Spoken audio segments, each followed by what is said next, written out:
All right, let's be honest. We have all been there. You're staring at an AI-generated image that is so close to perfect, but there's just one glaring, ugly flaw.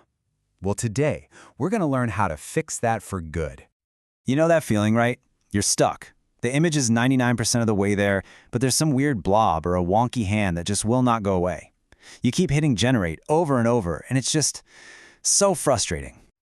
But what if I told you we could trade that frustration for, well, for curiosity? We're going to stop just randomly guessing and start using a repeatable, systematic process. It's called iterative refinement, and honestly, it's about to completely change the way you make images.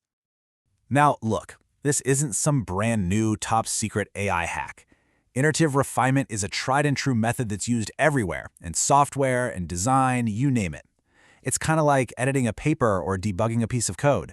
We're just taking that same powerful idea and pointing it at our prompts. Okay, so let's dive into the heart of it.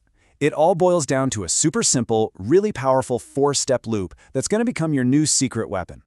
So here it is, this simple little framework turns what feels like chaos into a clear, repeatable cycle. First, you generate, make a few images. Then you observe. Pick one that's messed up and figure out what's wrong. Next, you diagnose. You take a guess at why it's wrong. And finally, you adjust. You change one single thing and you go again. Generate, observe, diagnose, adjust. You just keep running that loop.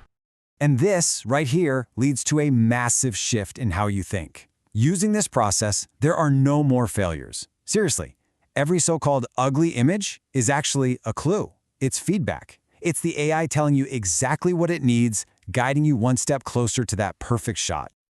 Okay, theory is one thing, but this whole idea really clicks when you see it work in the real world. So, let's roll up our sleeves and fix some of the most common and, let's be real, annoying problems that we all run into.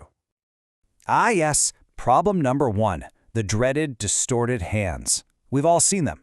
The 6 fingers, the noodle arms, it can totally ruin an amazing portrait. So let's see how our loop can tackle this. So here's the magic. We observe the mangled hands. We diagnose that the AI needs a little help understanding what not to do. So we adjust by adding words like extra fingers and deformed hands to the negative prompt. And here's the key. We use the same starting seed for our image. That way we know for sure our change is what made the difference. Okay, next up is another classic. You've got this awesome main subject, but the background looks like a garage sale exploded. It's just so messy, it completely distracts from your hero shot. And for this, we use a little 1-2 punch. In the main prompt, we specifically ask for a minimal background. That's telling the AI what we do want. Then, just to make it crystal clear, we go to the negative prompt and tell it what we don't want. Clutter and messy background. Bam! A clean, focused image. Now this one can be a little sneaky. You ask for something specific, like a simple logo, but what you get back looks totally different, like some kind of complex 3D render. So what's going on? Well, it's usually all about conflicting keywords. Just look at that first prompt. It's telling the AI to make a logo, but then it also says 3D render and ultra-realistic. It's basically sending mixed signals. The prompt is fighting itself. The fix? Get rid of those conflicting words and replace them with terms that actually match your goal, like flat vector style and simple shapes. And finally, let's talk mood. You know, sometimes an image is technically fine, no weird hands, no clutter, but it just feels flat, boring, lifeless. The great news is you can paint a whole new feeling into your scene with just a few extra words.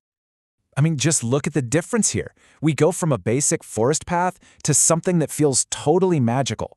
By adding descriptive phrases like soft warm light rays and gentle mist, you're not just telling the AI what to draw, you're telling it what to feel. That's when you really start making art. So now that you've got the process, let's quickly cover 3 golden rules. These are the common traps people fall into, and avoiding them will save you a ton of headaches. These are the big 3, right here. If you change a bunch of stuff at once, you'll have no idea which change actually worked. If you don't use the same seed, you're not really comparing apples to apples. And if you don't save your good prompts, you're just making more work for yourself later. And if you remember just one thing from this whole explainer, let it be this: change only one thing at a time. It's like a science experiment. You have to isolate the variable, tweak the lighting, and only the lighting. See what it does. Then change it back and maybe tweak the camera angle. This is how you build a real intuition for how these models think. Okay, time to wrap this up and give you a clear plan so you can start putting all this into practice like today. So here's your challenge. I want you to go digging through your old images, find one that was almost good but not quite right. Then apply the loop. Write down what's wrong and try to fix each problem one by one. I promise, this is the fastest way to turn this knowledge into a real skill. And here's one final pro tip for you. Keep a journal. Seriously, just a simple text file where you jot down what you tried and what happened. It will make you learn so much faster, you won't even believe it. It turns every single session into a powerful lesson. So, you now have a solid system for controlling what your image looks like. But what about controlling where things go? What if you want to put that cat right in the bottom left corner every single time? Well, that's a whole other level of control, and it's exactly what we'll be diving into next time. Thanks for hanging out for this one.